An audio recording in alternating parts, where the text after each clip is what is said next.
This is a weather alert from Pix 11 News.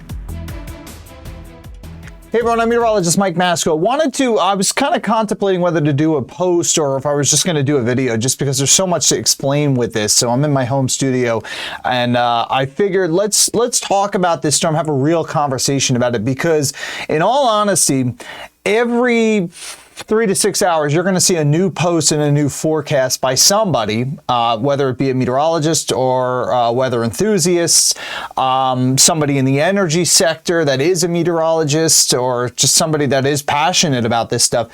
You're going to see a lot of postings on this storm, and you're going to see some areas getting 14, 15, 16 inches of snow, and then you're going to see some areas getting 1 inch, and then you could flip those areas in 6 hours. So it is going to get complicated, and I just want to kind of clear the slate and just show you where we're at right now and then where we're going to evolve this forecast. First, it's all about the cold air, right? So I think when we are talking this upcoming storm, it's not going to be a P-type issue, precipitation type issue. I think it's going to be, is it too cold to snow? That quintessential question. Some people have said, is that an old wives' tale? No, that's an actual legitimate statement to make. So that's the first question. The second question is how much sampling do we have in the modeling from this system off of Mexico? This is going to be our low eventually. It's a short wave coming off the southern jet stream. It looks really impressive. I'll be honest, when you look at the water vapor imagery, I mean, you have a really nice symmetrical look to this with a lot of moisture transport coming off the Pacific Ocean. And I think that that's a testimonial to us evolving from a La Nina phase to now what we're expecting to be El Nino as we go into the spring months. So we're starting to get into that transitional phase. You get a little moisture that comes in off the Pacific. And then, of course, I don't want to clutter the field here, but when you think MJO, and there's a post I made on X about that, MJO is going to have an influence to the storm. Now, there's another short wave, and then just as impressive of a short wave coming out of Western Canada. How much sampling does the models have on this thing? And that's another question as we move into time. So there's just so many players. So kind of to dilute this a little bit, and this is a map I created yesterday and I put online, is that you essentially have a phasing of these two areas that I just showed you that doesn't have much sample size by the models. So there's going to be a storm. It's not a question of if, it's a question of when and how strong and where as we move into the middle of the week. But there will be a low over places like the Mid-South. This could be a crippling ice storm. Is it going to be a devastating, you'll never recover ice storm? No, it's going to be crippling because you're going to lose power for about a week in parts of the Mid-South because of the ice accretion expected. And then the evolution and the confidence level of this storm will be eventually we'll start to mix into the cold air, and you'll see snow break out across the lower Ohio Valley, Midwest, get places like Indianapolis up into the Columbus area. And then you still have a phasing happening, but it's now all about this high. And this high is going to dictate how far north the snow expansion gets. Because if this high is more of a fleeting high, and the cold is more of the Arctic cold is more of a fleeting Arctic cold, then Storm Track 1 is accepted, and we have a major snowstorm for the New York City area down to Philadelphia. I don't know Boston yet. That's still a question.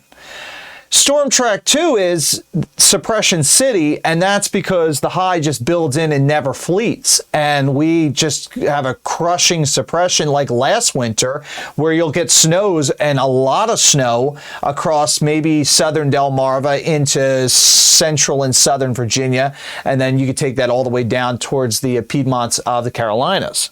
So when you look at the modeling, you know, I'm going to stay with the ensembles right now, and I'll go over to the AIs. I mean, you see what's happening on Saturday. Here it is right here. Here's your high.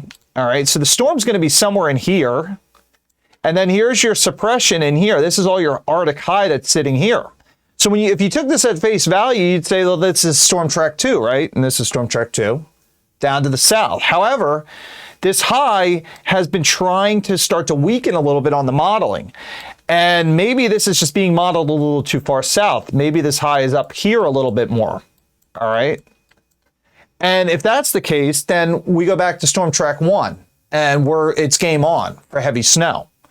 So I think that that's where things are going to get really, really tricky. If I were to take a look at the model trends, and this is, by the way, courtesy of weatherbell.com, you see the model trends, if anything, have been trending a little bit stronger on the ensembles. Not to say this is correct, but it's been trending a little bit stronger with the high. And then if we move this into more Sunday, look how it retreats.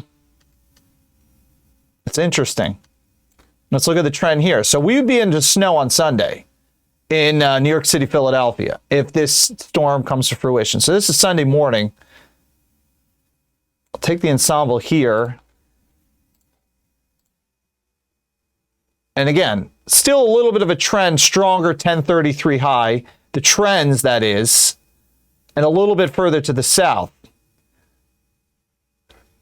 And you can see that pretty clearly here. The model is just seeing the low somewhere in this area. So, you're kind of like a between Storm Track 1 and Storm Track 2. And look, if that's true, we bring accumulating snow, heavy snow, all the way up into central New Jersey.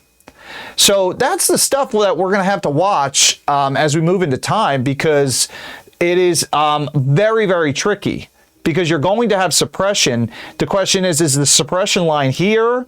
Is it here, or is it here? And that dictates everything for the mid-Atlantic. Confidence, though, in here is very, very strong that you're going to see a very significant storm. I guess while I have you, we'll do this. And the AI models, if you remember the last storm, the AI models saw this a lot earlier than most. And here's your AI model.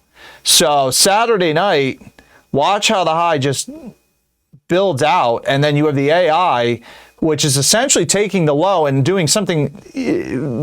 I guess this would be more of a Miller B. You have a southern low with some redevelopment, and if that's real, that is a very significant snowstorm. So there's a lot of questions on this. Would I say that everybody in the tri-state area, New York City, south, is going to miss the storm? No. Could I see something where you have incredible snow coming into southern New Jersey and you have flurries in New York City? Yes, very possible. And then as the coastal develops, you start to get into the action in eastern Long Island? Yeah, I mean, I can't say that that's not an idea.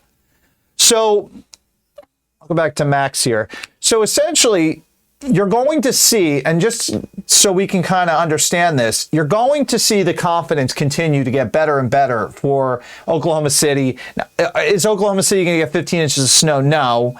There's going to be a tremendous amount of sleet mixing in here, but you're going to get a quarter somewhere over Missouri, back into the Midwest, southern Ohio Valley for some really, really good snows. But the confidence as you go to the Northeast is going to get wild. And the mid-Atlantic. So this is the European, all right?